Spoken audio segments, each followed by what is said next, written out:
Hello दोस्तों, आज जो है कि छूट से संबंधित क्वेश्चन लेकर आया हूँ। देखिए क्वेश्चन बोर्ड पे कह रहा है कि ₹60 अंकित मूल्य वाली वस्तु को 68 में बेचा गया है, तो छूट की दर बताइए।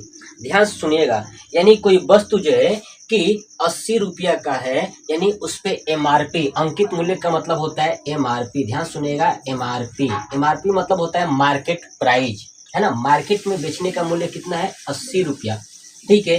लेकिन उसने कितने रुपए में बेचा है? तो 68 रुपये में बेचा है। कितना में बेचा है? 68 रुपये में।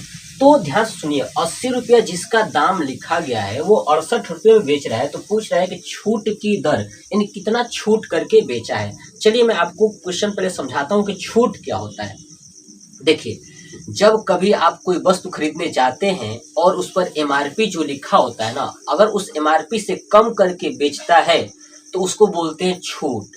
लेकिन जब आपसे दो चीज पूछा जाए, ध्यान सुनिए, छूट और लाभ या हानि, ये आप दो कॉन्सेप्ट याद रखिएगा कि जब आपको छूट दिया जाएगा वो हमेशा एमआरपी पर दिया जाएगा, यानी अंकित मूल्य पर दिया जाएगा। ठीक है, अंकित मूल्य पर दिया जाएगा या मार्केट प्राइस पर। किस पर दिया जाएगा? मार्केट प्राइस पर।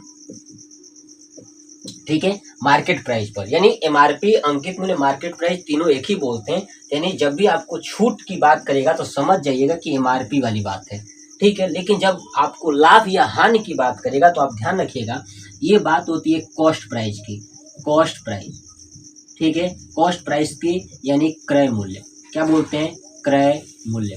क्रय मूल्य की बात करें यानी सीपी की बात करें, जिसको शॉर्टकट में सीपी भी बोलते हैं, यानी इसकी बात करें। जब भी लाभ हानि देगा वो कॉस्ट प्राइस पर देगा, जब भी छूट देगा तो एमआरपी पर यानी अंकित मूल्य पर देगा। अब क्वेश्चन सुनिए, 80 रुपया अंकित मूल्य वाली वस्तु को 68 रुपये में बेचा है, तो छूट की दर बताइए। ध्यान सुनिए, 80 रुपये की वस्तु है, ठीक है। अब कितने रुपए में बेचा है? 68 रुपये में बेचा है। अब 68 रुपये में बेचा है तो कितना छूट दिया है? क्या करना होगा? इसको माइनस करिए, 80 में से 68 को माइनस करेंगे तो पता चलेगा कि छूट कितना दिया है। तो आप इसको माइनस करेंगे तो आएगा आपका 12। कितना आएगा? तो 12 रुपये उसने क्या किया है?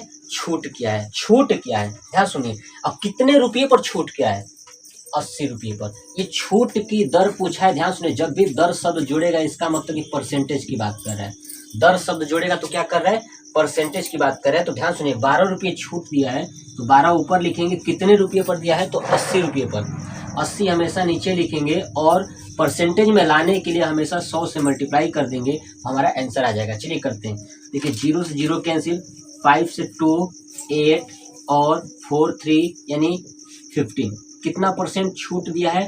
तो 15% छूट देने के बाद उसका जो है कि 80 रुपये से क्या हो गया है? 68 रुपये हो गया है। ठीक है, तो ये आपको भी कैसा लगा प्लीज कमेंट बॉक्स में कमेंट करके जरूर बताइएगा।